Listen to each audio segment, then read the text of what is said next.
आदाब। JKC news के उर्दू खबरनामे में आपका खैर मकदम। मैं हूं आपके साथ आलम खान हकला। खबरों पर आगे बढ़ने से कबल आइए नजर डालते हैं इस वक्त के हेडलाइंस पर। जम्मू कश्मीर का रियासती दर्जा 2 माह के अंदर बहाल करने के हवाले से आज अदालत उज़्मा में दायर हुई ताज़ा अर्जी।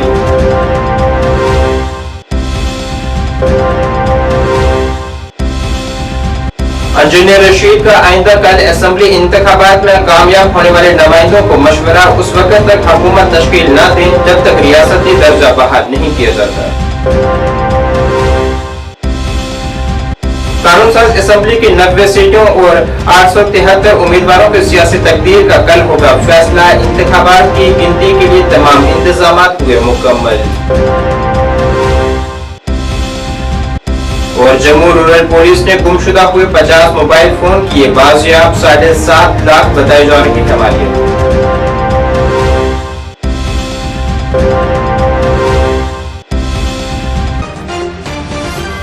अब खबरें तफसील से। सुप्रीम कोर्ट में 2 माह के अंदर जम्मू कश्मीर की रियासत का दर्जा बहाल करने के हवाले से एक अर्जी दायर की गई है। कॉलेज प्रोफेसर ज़हूर अहमद भट्ट और कारकुन खुर्शीद अहमद मलिक की तरफ से दायर की गई दरख्वास्त में कहा गया है कि जम्मू कश्मीर की रियासती हैसियत को बहाल करने में नाकामी वादी कश्मीर के शहरियों के हकूक को बुरी तरह से मुतासिर कर रही है।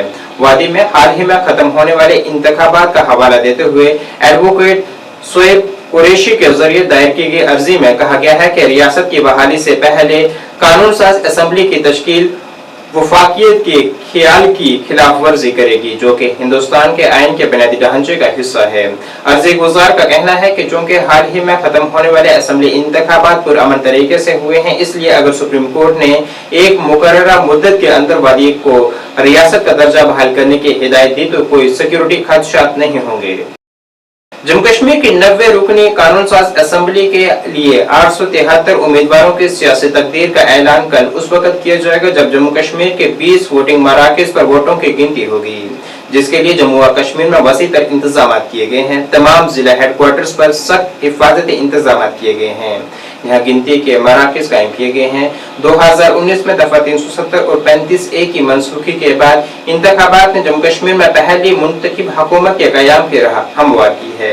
एक दिहाई के बाद 3 मरहलों में हाल ही में मुनक्किद होने वाले इंतखाबात में लोगों ने जोश व खरोश के साथ अपने वोट का इस्तेमाल किया था।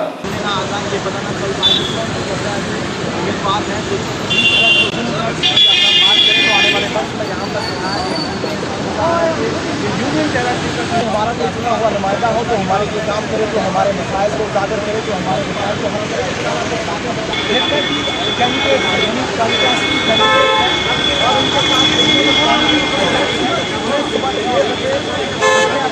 सेंटर पर पहुँचना है। और उसके अलावा अगर बात करें जानकारी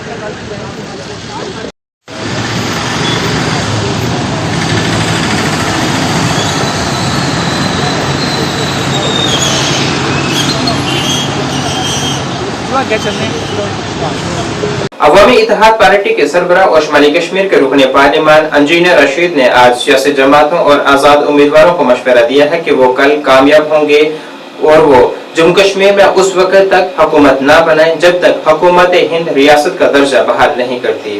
उन्होंने कहा है कि अगर तमाम इस मशवरे पर मुत्तहद हो जाएं तो उनकी जमात मुकम्मल ताउन करेगी। श्रीनगर में एक प्रेस कॉन्फ्रेंस से खिताब करते हुए उन्होंने कहा है कि हुकूमत साजी को उस वक्त तक रोक देना चाहिए जब तक कि मरकज जम्मू कश्मीर को रियासत का दर्जा बहाल नहीं करती। उन्होंने ये भी कहा है कि दोनों खित्तों के लोगों की बड़ी हैसियत के लिए पुरानी दरबार मूव अमल को दोबारा शुरू किया जाना चाहिए। साथ ही उन्होंने जम्मू कश्मीर हाउस दिल्ली को खसूसी तौर पर लद्दाख के लोगों के लिए मुख्तस किए जाने पर भी सवाल उठाए हैं। उन्होंने कहा है कि लद्दाख की सिर्फ 4 से 5 लाख आबादी है और उनके लिए जम्मू कश्मीर हाउस को रखा हुआ है, जबकि जम्मू कश्मीर में 2 करोड़ से ज्यादा आबादी है। अगर लोगों को इलाज, सफर और मुलाजमतों के लिए जम्मू कश्मीर से बाहर जाने की जरूरत हो तो वो कहाँ जाएंगे। तो इस वक्त मेरा आपसे बात करने का 2-3 मुद्दों पर मकसद है। पहली गुजारिश ये है कि कल काउंटिंग है। सारे मानते हैं, ख़ास तौर से जो रीजनल पार्टीज़ खुद को कहती हैं कि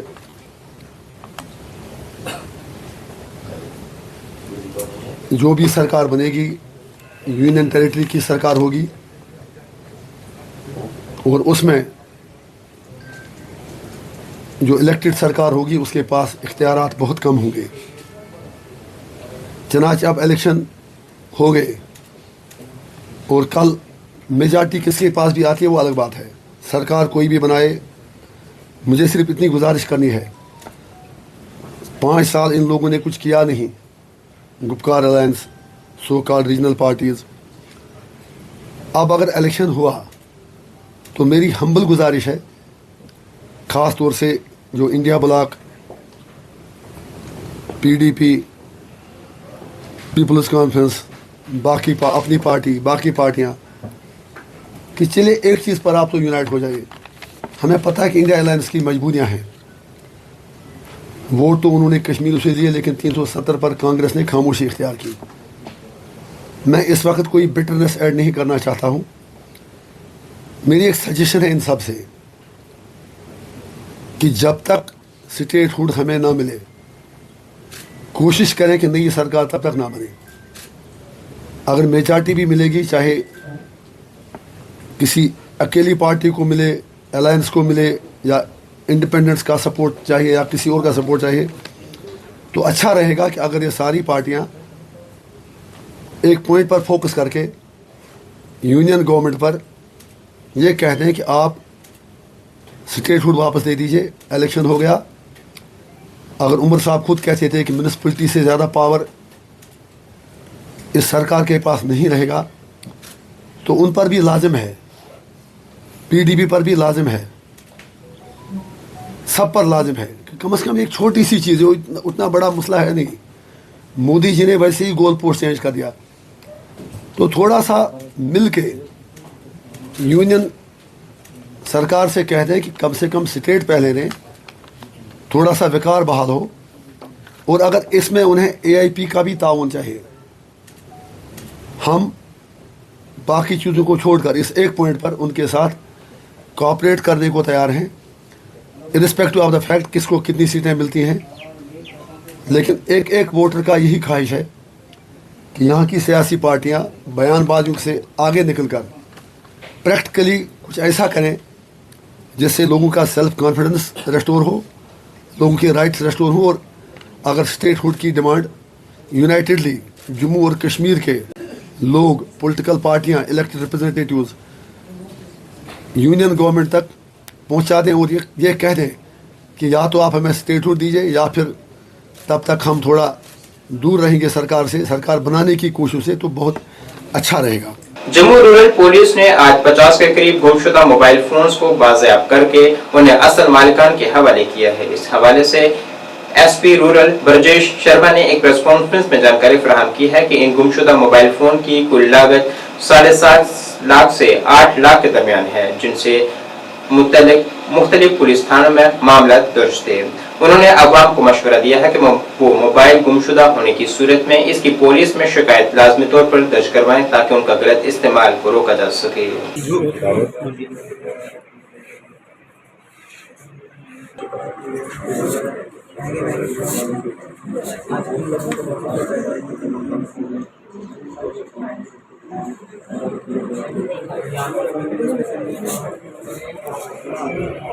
बताना चाहूँगा कि आज हमने जो है 50 मिसिंग फ़ोन जो थे, जिनकी मिसिंग रिपोर्ट हमारे रूरल जोन के डिफरेंट जो पुलिस स्टेशन हैं, पुलिस पोस्ट हैं, वहाँ पर रजिस्टर हुई थी, वो हमने आज रिकवर किए वो मिसिंग फ़ोन, और उनके जो राइटफुल ओनर थे उनको आज हमने हैंड ओवर किए हैं वो फ़ोन।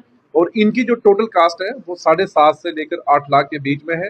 ये सारे फ़ोन जो है एंड्रॉयड के थे, डिफरेंट कंपनी जैसे रेडमी का हो गया, ओप्पो का हो गया, वीवो का हो गया, सैमसंग के हो गए, वो हमने जो है लोगों को रिकवर करके आज दिए हैं। और आपके माध्यम से मैं जनता से गुजारिश करूंगा कि जब भी आपका फ़ोन मिस हो या कहीं चोरी हो जाए तो उसकी मिसिंग रिपोर्ट या एफआईआर आप जरूर कंसर्न पुलिस स्टेशन में जो है दर्ज कराएं। आज अगर इन लोगों ने ये मिसिंग रिपोर्ट नहीं डलाई होती तो शायद इनको आज ये फ़ोन हम वापस ना दे पाते। दूसरा कि जितने भी शॉप्स हैं जहाँ पे मोबाइल का बिजनेस होता है, मोबाइल सेल करते हैं वो लोग, उनसे मेरी गुजारिश रहेगी कि आप पूरा बायोडाटा बना के रखें, आप पूरा प्रॉपर बिल जो है वो मेंटेन करें जिसको भी आप फ़ोन जो है वो सेल कर रहे हो। उसके साथ साथ अगर आप कोई पुराना फ़ोन जो भी दुकानदार हैं जो पुराने फ़ोन को रीसेल कर रहे हैं उसका भी आप जो है वो डाटा मेंटेन करें, ताकि कल को ऐसा ना हो कि कहीं वो फ़ोन किसी इलीगल एक्टिविटी में यूज़ हो और वो जो दुकानदार है या कोई और बंदा है उसको परेशानी हो जाए। कितनी लागत थी, कितने फ़ोन थे? ये 50 फ़ोन थे और इनकी लागत जो है 7.5 लाख से लेकर 8 लाख के बीच में है। कोई चोरी का फोन भी है इसमें?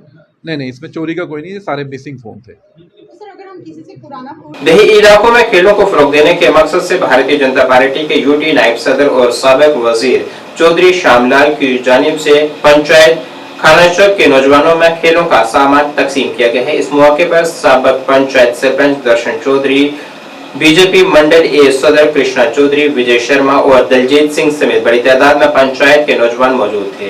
इस मौके पर सरपंच दर्शन चौधरी ने कहा है कि पंचायत में खेलों को फरोग देने और नौजवानों को नशे जैसी बुरी आदत से दूर रखने के मकसद से आज क्रिकेट किट और वॉलीबॉल किट तकसीम की गई है, ताकि पंचायत के नौजवान तालीम के साथ साथ खेलों की तरफ भी आगे आए और पंचायत का नाम रोशन करें।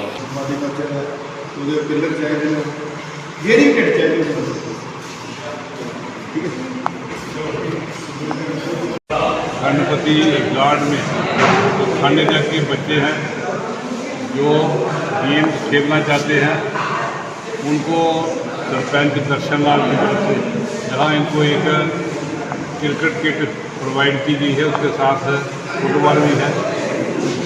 हमारा तो यही कहना है कि हमारे जो बच्चे हैं वो फिज़िकल फिट रहने चाहिए और नशे की तरफ ना जाएं और अपने आप को गेम्स में व्यस्त रखें। उसके लिए आज जहाँ हमारे सरपंच दर्शन लाल, हमारे विजय शर्मा जी, मंडल प्रधान कृष्ण जी, चौधरी जी, शर्मा साहब, सब ने जहाँ इनके सामने सरपंच दर्शन लाल की तरफ से इनको जो किट प्रोवाइड की है, हमारा संदेश तो यही है कि हमारे जो बच्चे हैं, जो आने वाला भविष्य है, वो अपने आप को गेम्स में खेले, फिट रहे, अपने ज़िंदगी में कामयाब हो और नशे की तरफ ना जाए। हम तो यही कहते हैं कि जो लोग नशे में के हैं उसको भी छोड़ के अपनी ठीक ज़िंदगी दें और उनके माँ बाप भी खुश रहे। तो मेरा यही कहना है कि बच्चे गेम्स में व्यस्त रहें। शारदीय नवरात्रों के 5वें दिन आज भी मंदिरों में अकीदतमंद पूजा अर्चना के लिए पहुंच रहे हैं। यहाँ मंदिरों को काफी खूबसूरत तरीके से सजाया गया है। यहाँ जम्मू कश्मीर के साथ साथ बाहरी रियासतों से भी अकीदतमंद पहुंचकर माता का आशीर्वाद हासिल कर रहे हैं।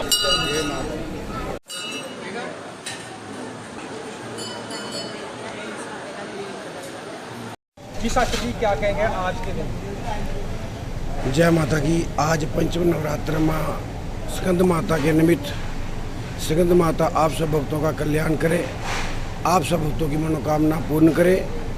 इच्छाएं पूर्ण करने वाली माँ स्कंद माता 5वें नवरात्र में माँ के इस रूप की पूजा अर्चना करनी जानी है।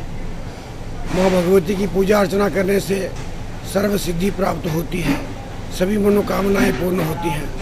इनके विग्रह में भगवान स्कंद बाल रूप में गोद में विराजमान है। इनकी 4 भुजाएं हैं।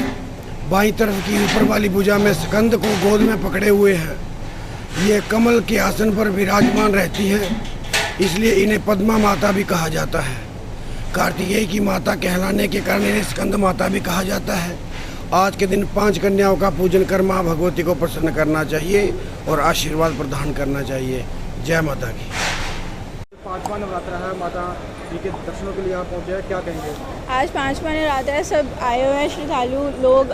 माता रानी सबकी मनोकामनाएं पूरी करे और क्या ही बोल सकते हैं।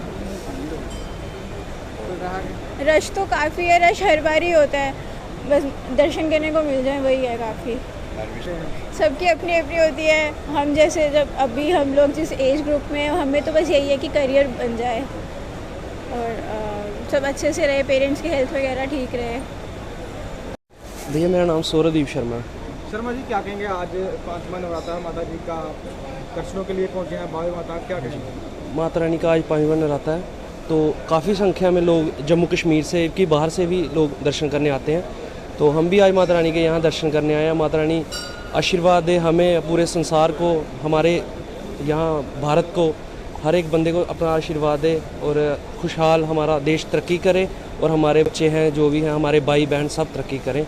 ये माता रानी का आशीर्वाद सब पे बना रहे। जय माता। आज आदि शक्ति माँ पाँचवा नवरात्रा है और माता सुमन देवी का नवरात्रा है, क्या कहेंगे आज के दिन? मैं यही बोलूँगा कि यहाँ पे आओ, दर्शन करो और अपनी झोलियाँ भर के लेके जाओ। ये माता रानी का ऐसा दरबार है, माँ बावे अली का, जहाँ पे इंसान खाली हाथ आता है और झोलियाँ भर के लेके जाता है। इस दरबार में किसी चीज़ की कमी नहीं है, सिर्फ श्रद्धा और भाव आपके चाहिए। आप श्रद्धा से आओ, भाव से आओ। माता रानी कोई दुनिया की ऐसी ताकत नहीं है जो आपकी झोली में नहीं डालेगी। माता रानी के खुले दर्शन हैं, असीम कृपा माता रानी की। आओ, कोई लाइन नहीं है, कुछ नहीं है, खुले दर्शन हैं और माता रानी का जो स्वरूप है वो अपने आप में देखने को बन रहा है। डेली नए दर्शन होते हैं। माता रानी मतलब मैं क्या बयान करूं, मेरे पास शब्द भी नहीं है कि मैं व्याख्यान कर सकूं। माता रानी भरपूर अपने पूरे श्रृंगार में है और इतना रूप मनमोहक रूप है कि मैं बता नहीं सकता। मैं यही आपके माध्यम से विनती करता हूं भक्तों से, आओ दर्शन करो और अपनी झोलियां भर के जाओ। जय माता दी। आज माता रानी जी का 5वां नवरात्रा चल रहा है। माँ बावे वाली अपने सभी भक्तों को बुला रही है और उनकी झोलियाँ भर रही है।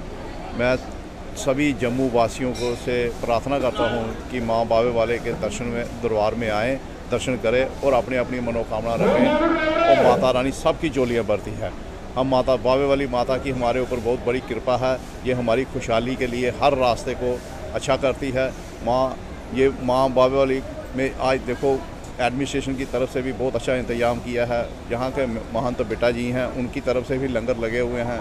श्रद्धालु आ रहे हैं, मत्था टेक रहे हैं और अपनी अपनी बारी से माता रानी से मांग के और जा रहे हैं। जय माता दी। Joint action committee SC ST OBC की जानिब से आज जम्मू में एक प्रेस कॉन्फ्रेंस की गई है, जिसमें उन्होंने यहाँ 1 अक्टूबर को तीसरे मरहले की पोलिंग के दौरान कुछ अफराद की जानिब से चकमलाल छंब में साबिक नायब वज़ीर आला की रिहाइशगाह पर कुछ शरपसंद अनासर की जानिब से धमकियां देने और उन्हें घर से बाहर निकलने की कोशिश की शदीद मज़म्मत की है। उन्होंने लेफ्टिनेंट गवर्नर और DGP से इस मामले में मदाखलत की अपील की है ताकि इस हरकत को अंजाम देने वाले अफराद के खिलाफ सख्त कार्रवाई अमल में लाई जा सके।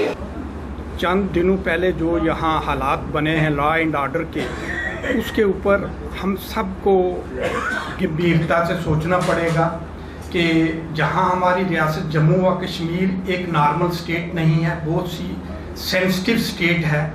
यहाँ अगर इलेक्शन के दौरान पे farmer deputy CM, farmer speaker, farmer leader of opposition और इस तरह के दीगर कई ऐसे इंसिडेंट्स हुए जिनकी जान को खतरा हुआ, लेकिन मुझे अफसोस से कहना पड़ता है कि लॉ एनफोर्स एजेंसीज को इस वक्त तक काफ़ी काम कर लेना चाहिए था, लेकिन इस वक्त तक कोई खातर खा नतीजा नहीं निकला है, जिसकी वजह से हमारी SC ST OBC और माइनॉरिटीज़ के लोगों में और जनरल सिविल सोसाइटीज़ के लोग भी जो हैं वो सोच रहे हैं कि लॉ एंड ऑर्डर की जो ये हालत बन रही है ये हमारे लिए अच्छी नहीं है। हमें प्राउड है कि जम्मू एंड कश्मीर पुलिस जो है उन्होंने उसकी मिसाल पूरे हिंदुस्तान में दी जाती है, लेकिन क्या वजह है कि वो इतना ये अनदेखी कर रही है।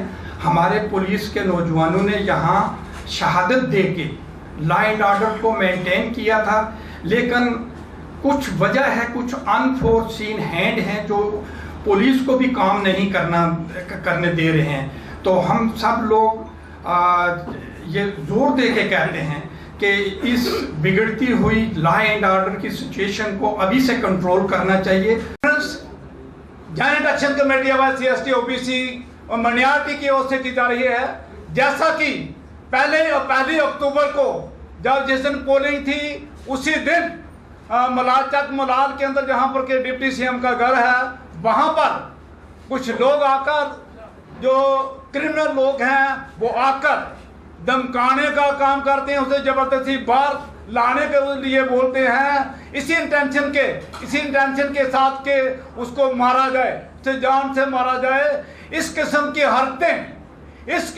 हरकतें जब एक हाई स्टेचर आदमी के साथ हो सकती हैं, जैसे कि हमारे फार्मर डिप्टी CM हैं, फार्मर स्पीकर हैं और फार्मर CLP लीडर रहे हैं और आज हमारे कांग्रेस के वो वर्किंग प्रेसिडेंट हैं, आज उन्हीं के साथ इस तरह का व्यवहार हो सकता है? वो एक कॉमन सिटीजन के साथ, एक ड्यूटी के अंदर कॉमन सिटीजन के साथ क्या हो सकता है? आप अंदाजा लगाइए। ये बात वहीं पर जाती है कि वो एक सॉफ्ट कार्नर देखते हैं कि he belongs to schedule caste. ये बात देखकर वो कहते हैं कि हमें पता कि वो नहीं, इसके लिए नहीं कोई आवाज। लेकिन आज इस बात को समझना होगा कि सारे लोग आज हम इरिस्पेक्टिव ऑफ पॉलिटिकल पार्टीज, हर एक पॉलिटिशियन के मुंह से जो लफ्ज निकला चाहिए, कंडेम करना चाहिए ऐसे इंसिडेंट्स को। नाज़रीन, इस वक्त के उर्दू बुलेटिन में बस इतना ही। मुझे मेरी टीम के साथ दीजिए इजाजत। अल्लाह हाफिज।